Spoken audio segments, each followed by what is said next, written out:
Kahit pinalawig ng BIR hanggang Hunyo ang electronic filing ng income tax return, kailangan pa rin ng ilang taxpayer na mano-manong maghain ng ITR at hanggang bukas na lang po ito pwedeng gawin.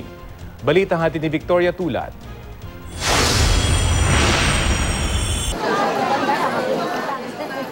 Bawas pila ang isa sa mga layon sana ng pagre-require sa ilang taxpayers na mag-file ng kanilang income tax return sa internet. Pero tila di lubusang mababawasan ang pila sa mga opisina ng BIR. Yun mga wala na kasing kulang na bayarin, required ng mag-file online, required pa rin mag-file offline o personal na maghain ng ITR sa BIR. Ibig sabihin, doble trabaho.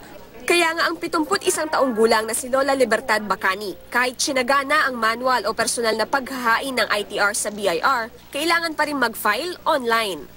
Kung dating paraonig ko na makapaglaro, mas mabilis. Ngayon tumagal, napakahirap. Ang pinakakonsuelo na lang ang deadline ng e-filing o paghahain ng ITR sa internet iniurong sa June 15. Marami kasi ang reklamo kabilang ang hirap sa pag-access sa website kung saan madadownload ang electronic forms. Problema sa pag-install ng electronic forms lalo sa mga hindi Windows computer at problema sa pag-fill up sa electronic forms. Si Rafi na ng problema sa online filing. Kinailangan ng magpunta sa BIR pero wala pa rin palang kawala sa online filing. May problema ang system. Ang nilalabas ng system nila pag nakapasok ka sa site is no tin or no branch. Aminado naman ng BIR na mabagal ang server nila dahil sa dami ng gustong maka-access kaya may mga alternatibong download page daw. Downloadin nyo, pagkatapos mag-download, install nyo. Tapos pag-install nyo, gawin nyo sa computer nyo. Pagkatapos i-validate nyo, tapos click nyo final copy. Pag isasubmit nyo na, tsaka na lang kayo pumasok mag-internet. Bukod dyan, wala ng isang buwan bago ang April 15 deadline nang ilabas ang memo sa paghihigpit sa e-filing sa ilang taxpayers. Pero sabi ng BIR, mas naghigpit sila ngayon at 1998 pa may online filing.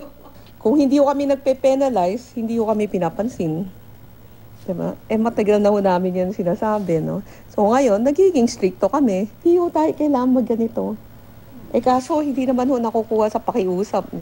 Ayon kay Henares, magsasara ang mga BIR office sa April 15 pagsapit ng alas 5 ng hapon. Yun lamang daw mga nasa loob ng BIR ang maseserbisyohan. Mapipinalize o pagmumultahin ang mga hindi magfa-file. Para sa mga no payment, pagmumultahin sila ng minimum na 1,000 pesos. Pero yung mga may babayaran, masisingil sila ng 25% surcharge, 20% interest per annum at compromised penalty. Victoria Tulad, GMA News.